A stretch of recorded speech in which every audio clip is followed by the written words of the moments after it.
Baik, assalamualaikum warahmatullahi wabarakatuh. Assalamualaikum warahmatullahi wabarakatuh.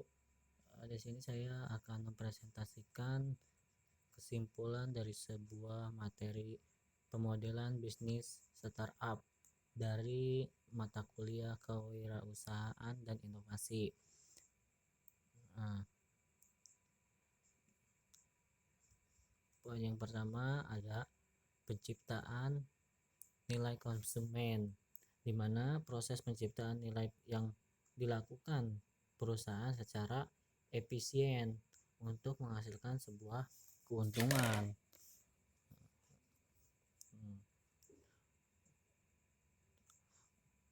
Untuk dapat menciptakan nilai konsumen, kemampuan barang atau jasa harus memenuhi keinginan atau kebutuhan para konsumennya.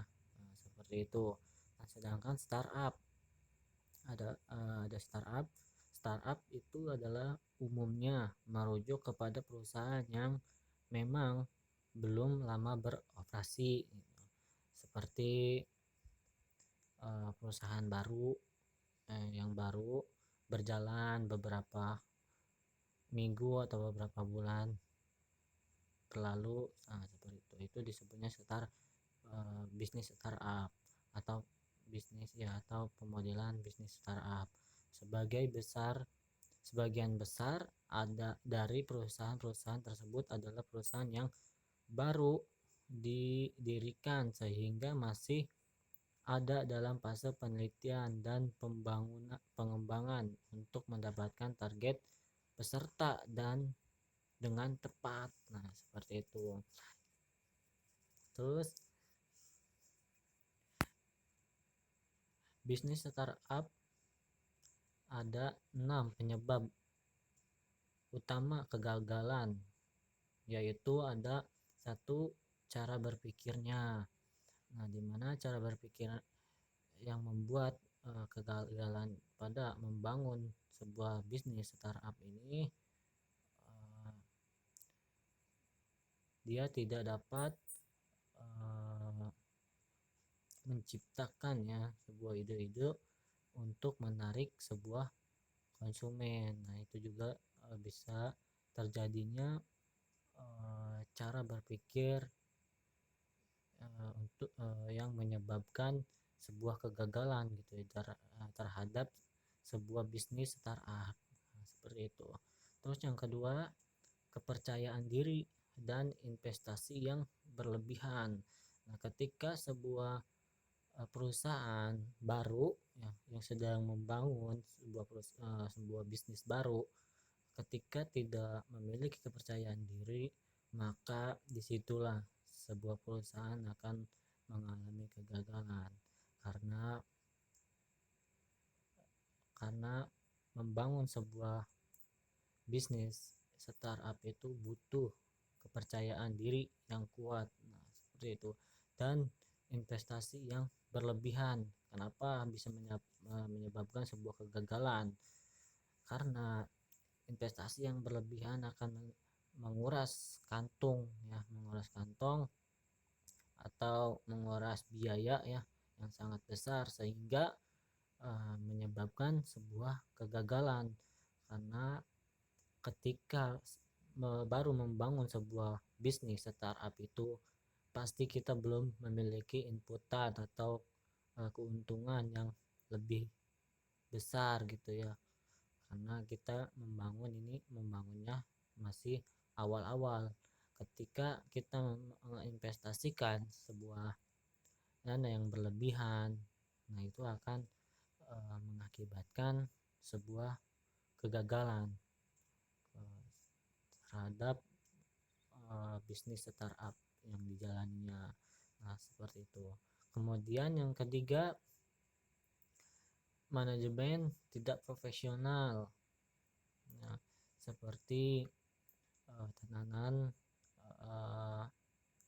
keuangan yang tidak stabil, tidak ada transparansi. Nah, itu juga akan dapat menyebabkan sebuah kegagalan ya.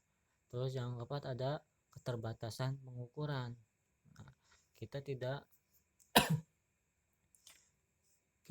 punya, kita sangat terbatas ya untuk mengukur sebuah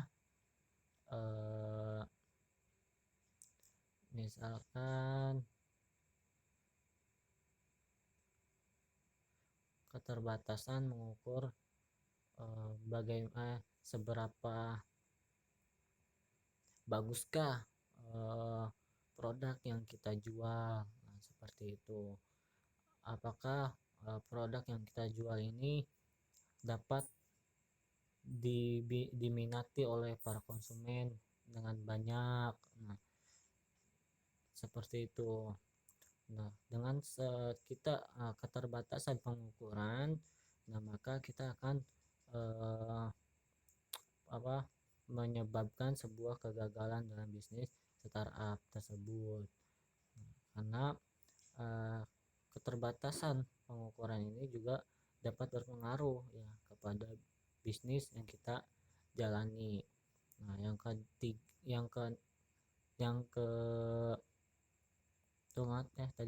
kelewat. Nah, ini yang keempat. Tadi yang kelima, ya ini yang keempatnya ya. Terus kegagalan marketing. Nah, kegagalan marketing ini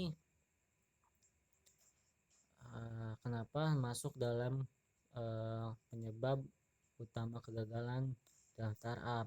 Karena ketika sebuah perusahaan yang tidak dapat mengelola sebuah marketing, maka penjualan produk yang kita jual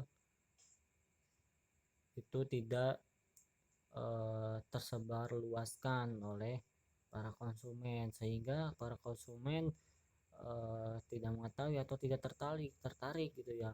Ketika marketing kita, pemasaran produk kita tidak menarik banyak minat konsumen, dan disitulah marketing dari sebuah perusahaan yang dibangun oleh startup itu mengalami kegagalan.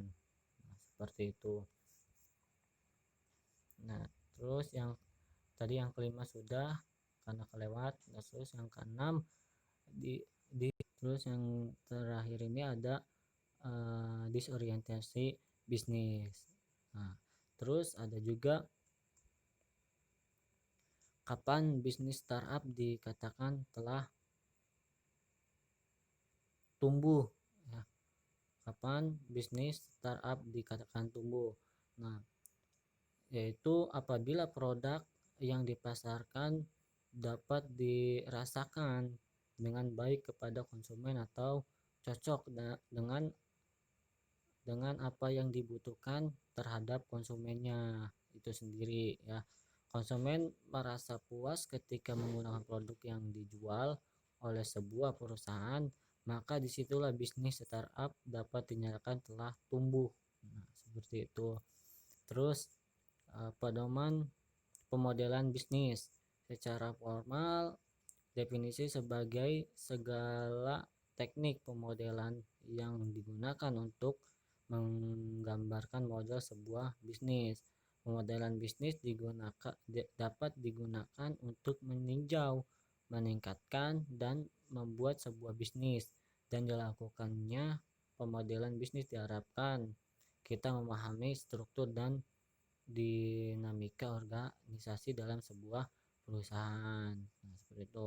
Proses bisnis merupakan sebuah sekumpulan aktivitas yang memerlukan satu atau lebih masukan atau input dan membentuk suatu keluaran atau output yang memiliki nilai yang diinginkan pelanggan. Nah, seperti itu.